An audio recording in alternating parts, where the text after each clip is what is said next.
Right, after your last fight, your debut, you're Yes, pretty sir. excited, although a little critical of your performance. How do you see it looking back now?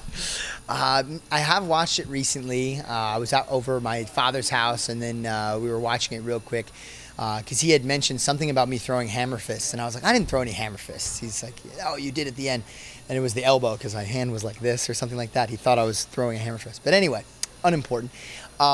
Yeah, no, I'm always critical of every performance that I have. I still think still think I did really well with the skills that I had and the amount of experience that I had. Those things considered, I think it was a good fight. I think what you saw last fight was just me developing some fundamentals in the sport, learning how to distance myself, keep my hands up, and learn how to eventually, finish my opponent on the ground. This time, I think you'll see some more effective strategy use in terms of striking than the previous fight. The previous fight, everything was just bare bones basics. Now I've been studying a lot of great different martial artists, and hopefully you'll be able to see some of them in me in this next fight. How have your preparations been different this time to last time? Biggest thing this time, I would say, so there was a couple different little injuries here and there. I hurt my hand after the last fight. Somebody sat on my knee during one of my training camps. So that's actually how I ended up on this card instead of an earlier card. I was trying to fight much earlier. But the biggest difference, I would say, is, like I said, I've been training more strategies of great mixed martial artists that I've been following, different boxers, kickboxers, etc., to try to improve my game, and that is going to be what I think you're going to see much differently. I think that you may also see me submit somebody. We'll see. Maybe. I'll tease it. We'll see. I don't know. I think that's what people wanted to see. Maybe I should give the people what they want. I don't know. I tend to just always look towards the future. I'm always looking to kind of use all the new things that I'm learning, and most of those are striking related because I'm so new at that. So, Well, I'm even more excited to see now how this fight goes. You mentioned you watched the fight with your dad. Was that the first time you watched it, or had you watched it back before? No, Have I you watched it watched back a lot? Yeah, I watched the fight a few times. I watched it pretty immediately afterwards. I watched it, but I don't really remember that just because there was so much going on. I'd probably say I'd watched it a total of 5 times. Not overly critical of it or anything like that, but just for my frame of reference to kind of see where I was then and where I am now. Watching that comparative to some sparring footage now, I think there's huge improvements. It was funny, we were sitting down with Henzo and Chatri yesterday, getting some food, and one of my sparring partners, John Bianco, was with me. He's going to be in my corner in this fight, and unsolicited, somebody asked a question or something. He was like, yeah, Garry is way better. He's like, when I used to spar him leading up to the last fight, and now he's like, it's just a complete difference. He's like a totally different guy. So I was like, wow. I was like, he actually thinks that? I was like, all right, that gives me some confidence. I totally didn't necessarily, I feel that, but to hear somebody else say it that has no reason to say it. Like John says it to me all the time but John's my coach, and I expect him to say good things. He's got to as much of a jerk off as he is sometimes. Sorry, maybe I shouldn't say that over the interview. I don't know.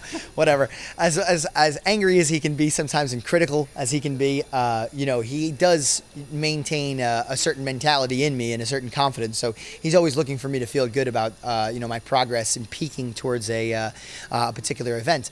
But my sparring partner, I don't think he had any reason to say that. So I'm feeling much more confident. Obviously, you learned a lot from the fight itself. How much did you learn from watching the fight back? How much did I learn from watching the fight back? Decent amount. It's when you're experiencing something, especially a fight, and you're getting hit, even a jiu-jitsu match, it's hard to not just because you're getting hit in the head, all right, because you're experiencing it in the moment, and you're having to make decisions and avoid punches and avoid danger and all these different things, so many different things to think about.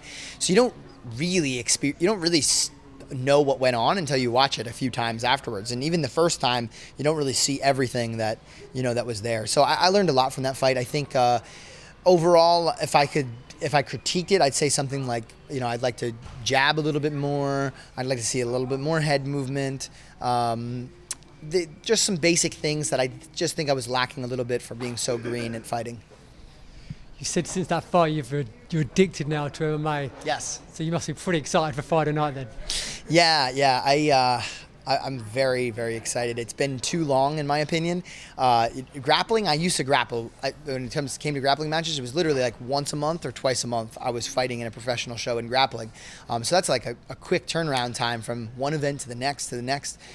Fighting's a little bit different. You can't quite fight that often. As much as I'd love to, it's a little bit difficult to do. Maybe if you're a Muay Thai fighter, I know they do one every few weeks or so, but it's difficult in an MMA organization to pull that off and to do it safely, So I was looking to fight a little bit earlier. Like I said, a few injuries, kept me from fighting. It took me, I think, 4 months.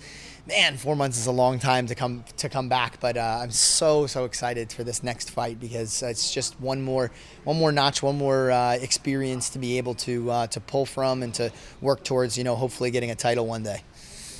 Well, your opponent, Raju, he made his one championship debut on the same card. Yes. His fight didn't last quite as long as yours did. Mm-hmm.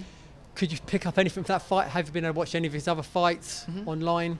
What do you make of him? Yeah, I picked up from that fight, and he might be in here, so I should probably be careful with what I say. But no, I picked up from that fight and from his other fights a pretty similar strategy. He tends to push forward with strikes to try to clinch, and I think that's what he was trying to do with War Try.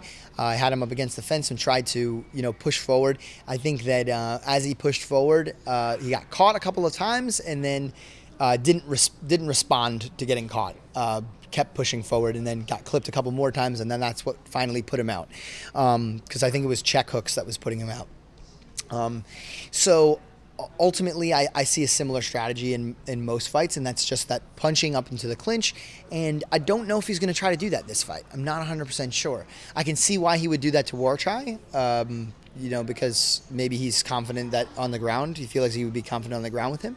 I don't know if he's going to feel the same type of confidence with me, so he may try to switch things up. But it's really the only strategy I've seen him use in most of his fights. So it appears as though that's what he's most comfortable with. Maybe he'll think that I'm so green in the standing position or striking that he may decide to switch things up and just try to hit me in this fight. We'll see what happens.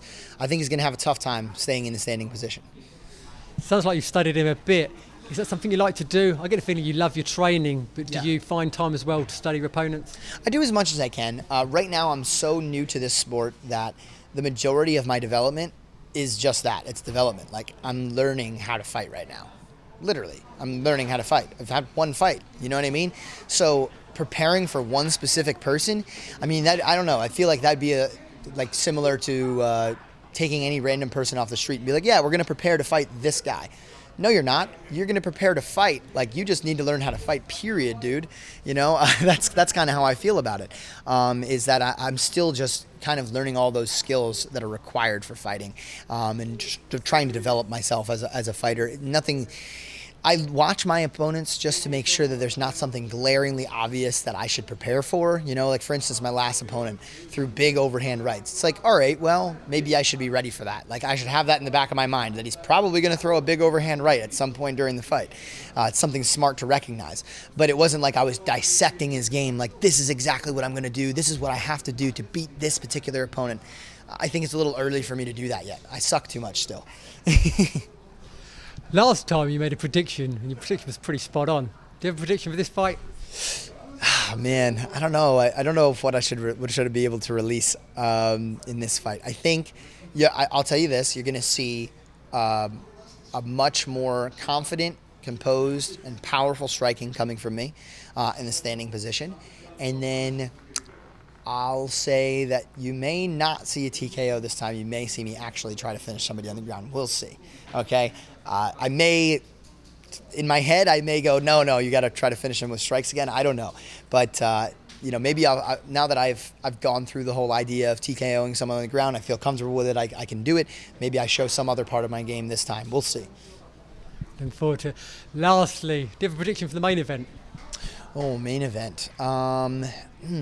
It's tough for me. I'm not 100% sure. So it's Martin, right? Yeah. So I've been watching a lot of Martin tape because Martin's obviously the champ of my division as well as the division below. And this fight is at what weight class now? This is bantamweight, weight below. So it's 45, 55, what? 35. 35. Okay. Wow. That's a big jump. Wow. Whew. Man, I don't know how he does that. Because he's a 70-pound and 55 champ, right? 45 and 55. He's going down to 45 35. and 55. Okay, all right, never mind. All right, so sorry. So anyway, I think based on what I've seen from Martin, I see like a lot of really powerful striking. I don't know much about his opponent. Who's the opponent again? Kevin Bellion. Bellion. Yeah, I don't know much about him. I haven't studied like much of his stuff. I just see a lot of Martin because he's been across all the different divisions. So man, it's hard for me to say, but I've seen a lot of powerful punches from Martin, and I've seen him grapple to a decent degree as well with I think it was Angela Lee's brother, Christian Lee, right? And that was a pretty interesting fight to watch. So I've seen him do well in both, standing and ground. I predict he's probably going to win, but I only know one side of it, so I can't really say too much because I don't know too much of the other guy. Well, I think we're all looking forward to seeing how that fight turns out as well. Yes. So as well as yours. But thank you. Good luck Friday night. Thank you. Appreciate it.